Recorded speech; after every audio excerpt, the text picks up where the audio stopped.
confirmation that we're not all going completely bananas. Well, I mean, no more than usual. Alexa Bliss was set for a WWE return on the January 13th edition of Monday Night Raw. This news confirmed today by pwinsider and some other sources too, and of course, well, Alexa didn't return. That was also the show we found out that the Wyatt Sicks were moving to SmackDown. What is going on? We don't know. It was cited that creative plans were not a problem. Alexa was going to return alongside the Wyatt Sicks, but right now the creative team have been told to put all plans for Alexa Bliss on hold. Now there is some rumour and belief that this is a contractual issue, but that hasn't been proven at all. The report states that Alexa was ready to return, with apparently all creative pitches off the table for the foreseeable future for Alexa Bliss. News is that there will be no return at the Royal Rumble.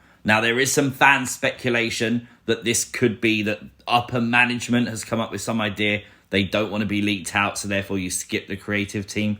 I don't buy that if they've already come up with some kind of creative plans. But maybe this is one of the reasons the Wyatt Sicks just so abruptly disappeared and got moved over to SmackDown, because if the feud with the Final Testament was meant to involve Alexa Bliss and now she's not available, then maybe you put that feud on hold for a bit and revisit it in the future, and you'd put them on SmackDown so that feud doesn't have to play out right now. Since the Wyatt Sicks have been off of TV, we've been hearing them talk about patience a lot on social media. And a lot of people's patience are wearing very thin. Obviously on Sunday, Rob Fee did put a tweet out saying, hang tight, y'all. Obviously talking to Wyatt Sicks fans about the absence from this past Friday's SmackDown.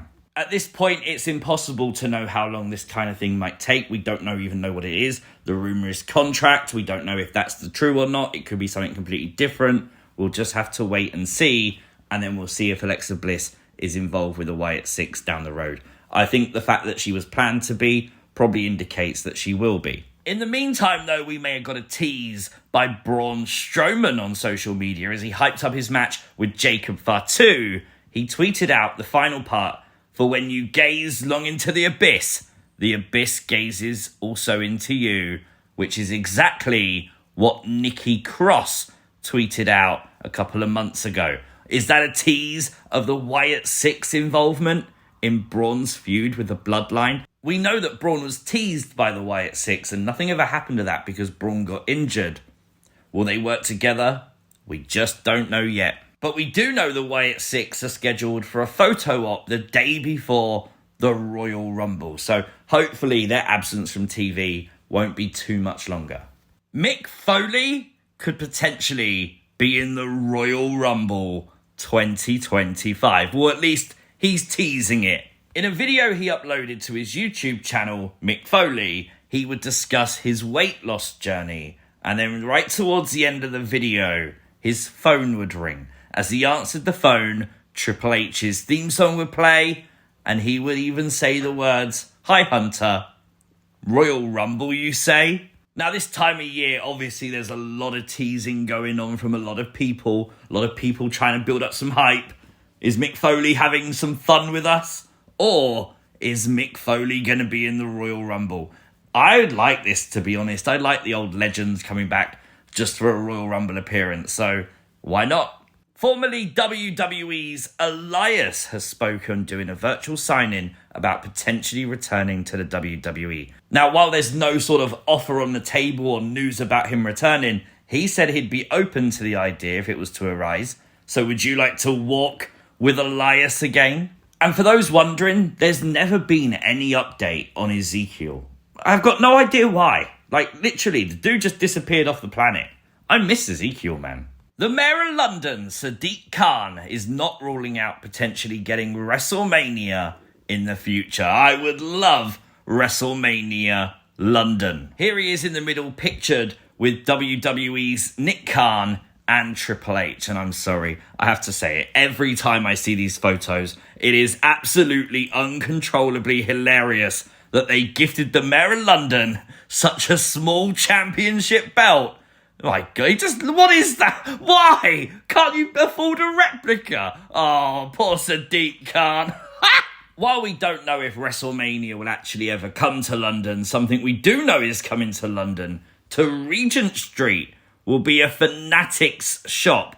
This is gonna be so cool. This store will feature cards made by Topps, which include the WWE trading cards. That is why it's gonna be very fun. With events like monthly trade nights and things like that, this could legitimately be a really cool community hub for some die-hard wrestling fans coming in spring of 2025. If you are in the UK, Saturday night's main event will be shown exclusively on WWE's YouTube channel like it was previously, not on Netflix as it was previously advertised by WWE. It will be on their YouTube channel. Look out on Saturday throughout the day for the link on social media. On an earnings call, the CEO of Netflix has stated that he and Netflix are super happy with the performance of WWE on Netflix so far, and that they're really interested in how big this can become internationally. Ilja Dragunov is apparently back at the WWE Performance Center ahead of potentially a WWE return. Fightful Select reported this the other day. Now, interestingly, a lot of fans now believing that Ilja could be a surprise return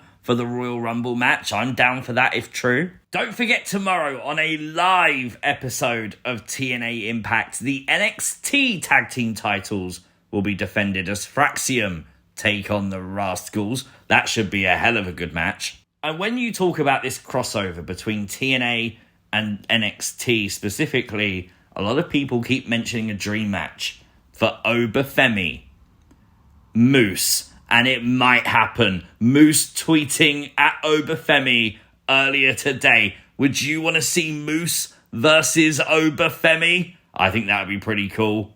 Meanwhile, the new TNA champion, Joe Hendry, has called out John Cena. Now, I don't blame him for this. I don't know if this match will ever actually happen, but Cena's last year. Maybe Cena wants to go and wrestle one match in TNA. You never know. For those who didn't catch NXT last night or my video last night, Corey Graves did indeed return to the NXT commentary desk, stating at the start of NXT he is back where he wants to be. While most outlets are claiming that his previous tweets were definitely not a work and they definitely didn't mention it on the show last night, it does seem that WWE and Corey have seemingly squashed whatever beef was going on between them. And finally, The Undertaker had high praise for Triple H. The Undertaker praising the atmosphere backstage in WWE, talking on his 6 Feet Under podcast, saying that Triple H has really reinvented the backstage atmosphere, where it is now just super chilled. But there is your Wednesday WWE news. Make sure you are subscribed to the channel if you're not already. And of course, let me know all your thoughts and your theories in the comment section down below. Like the video, share the video, turn on notifications. You'll never miss another upload. And I'll see you as always next time. Peace!